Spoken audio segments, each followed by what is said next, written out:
Let's talk about money, folks. That stuff we all chase after. It wasn't always credit cards and online transfers, you know. Once upon a time, we used shiny rocks. Well, not just any rocks, gold. It was valuable because, well, it's shiny and rare. People traded goods and services for these gold coins. Simple, right? Then things got fancy. Carrying around bags of gold is heavy work. So people started using paper money instead. Think of it like an IOU for gold. You could swap your paper money for actual gold at the bank. This was the idea behind the gold standard. It kept things stable, like a reliable bribe buddy who always brings the Boer Awards. But like all good things, it couldn't last forever.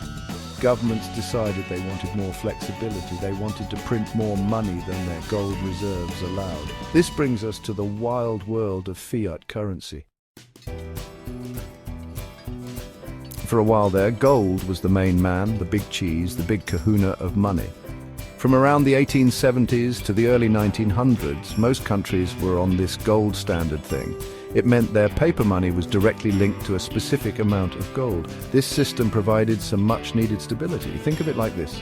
You know that your 100 Rand note could always be swapped for a tiny piece of gold. It gave people confidence in the value of their money. It also kept inflation in check because governments couldn't just print money willy-nilly. They needed the gold to back it up. But then came the world wars, and everything went pear-shaped. Governments needed more money to fund their war efforts, more than their gold reserves allowed. So they did what any sensible person in debt does. They started printing more money. This, of course, led to inflation. Remember those 200 Rand stakes? Yeah, those were the days. Fast forward to the 1970s, and the world decided to ditch the gold standard altogether. It was like breaking up with your high school sweetheart. Sure, it was comfortable and familiar, but it was time to move on. We entered the era of fiat currency, which is a fancy way of saying money that's not backed by anything tangible. Instead of gold, our money now relies on something much more abstract: trust. We trust that the government won't just print money like it's going out of style, even though they sometimes do. We trust that our currency will hold its value, even though inflation constantly tries to prove us wrong. This system is a bit like a giant game of make-believe.